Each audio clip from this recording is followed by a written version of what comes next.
ఒకరోజు నారదమునీంద్రుడు వైకుంఠానికి వెళ్ళి నారాయణుడితో ఇలా అన్నాడు.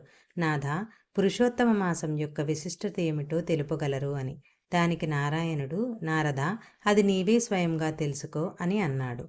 అది ఎలా స్వామి అని అడుగగా, భూలోకంలో అముక అనే జలాశయం ఉంది. అందులో ఒక చేప ఉంటుంది, వెళ్ళి దానిని అడుగు అన్నాడు. నారదుడు నవ్వి, చేపని అడగాల అని అన్నాడు. నారాయణుడు, అవును, ఇది నా ఆజ్ఞ, వెళ్ళి తెలుసుకొనిరా అన్నాడు. చేసేదేమీ లేక నారదుడు ఆ చేప వద్దకు వెళ్ళి, ఓ మత్స్యరాజా, నారాయణుడి ఆజ్ఞ మేరకు వచ్చాను, దయవుంచి పురుషోత్తమ మాసం యొక్క విశిష్టత గురించి చెప్పు అని అడుగగా, ఓ నారద మునీంద్ర, నా జన్మ ధన్యం అయింది.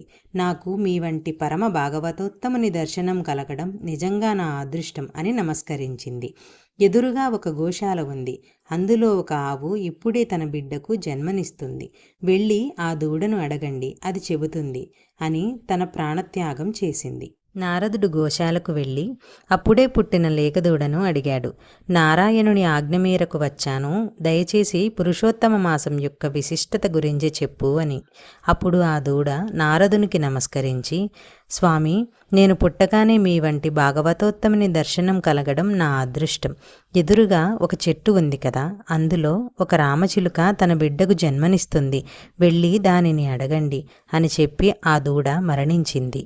నారదుడు ఆ చెట్టు వద్దనున్న రామచిలుక పిల్లతో, నేను నారాయణుని ఆజ్ఞతో వచ్చాను, దయచేసి పురుషోత్తమ మాసం యొక్క విశిష్టత గురించి తెలియజేయమనగా, ఆ చిలుక పిల్ల నమస్కరించి, ఈ రాజ్యంలో రాజుకు బిడ్డ జన్మిస్తున్నాడు, అతనిని వెళ్ళి అడగండి అని ఆ చిలుక పిల్ల కన్నుమూసింది. అది చూసి నారదుడు భయాందోళనకు గురి అయ్యాడు. ఏం జరుగుతుంది? ఇక్కడ ఎవరిని అడిగినా వారు మరణిస్తున్నారేమిటి?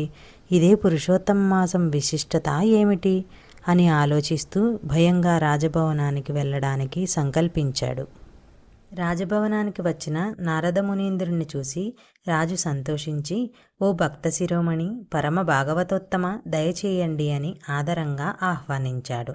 ఓ మహారాజా, నారాయణుని ఆజ్ఞ మేరకు వచ్చాను, ఒకసారి మీ పుత్రునితో మాట్లాడాలి అని అడిగారు.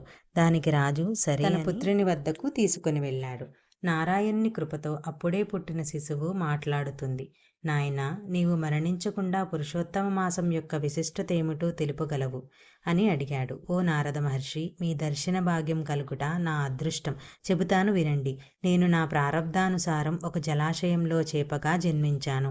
కానీ పురుషోత్తమ మాసంలో మీ వంటి భాగవతోత్తముని దర్శనం కలగడం వలన నా కర్మ కరిగి నా యోని మారి నేను ఆవుదూడగా జన్మించాను. మరలా మీ దర్శన భాగ్యం వలన చిలుకగా జన్మించాను. తదుపరి మనిషిగానే కాదు, మహారాజు కొడుకుగా జన్మించాను. పురుషోత్తమ మాసంలో భాగవతోత్తముల దర్శన ఫలం వ్యక్తి తన ప్రారబ్ధానుసారం 80 జీవరాశులుగా జన్మించాల్సి ఉంటుంది. కానీ మనిషి పురుషోత్తమ మాసంలో భాగవతోత్తముల దర్శనంతోనే తాను తీసుకోవలసిన జన్మల యొక్క సంఖ్య అనేది క్రమంగా తగ్గుతూ వస్తుంది.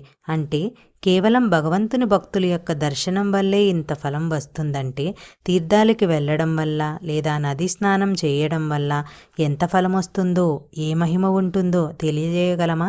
బంధువులారా, పురుషోత్తమ మాసంలో సర్వం శ్రీమన్నారాయణుడే అయి ఉంటాడు. పంచభూతాలు శ్రీమన్నారాయణుడే. మనం తీసుకునే గాలి, జీవించడానికి ఏమేమి కావాలో అన్నీ శ్రీమన్నారాయణుడే. ఈ మాసంలో మన యొక్క ఆత్మశుద్ధి అవుతుంది. అందరూ తప్పకుండా దానం, జపం, ఉపవాసం, భగవన్నామస్మరణ లేదా భగవంతుని కథలు వినడం ద్వారా మీ మనస్సుని, ఆత్మని శుద్ధి చేసుకోండి. ఈ అవకాశాన్ని వదిలిపెట్టకండి. అందరూ శ్రీమన్నారాయణుని కృపకు పాత్రులు కావాలని కోరుకుంటూ, జై శ్రీమన్నారాయణ.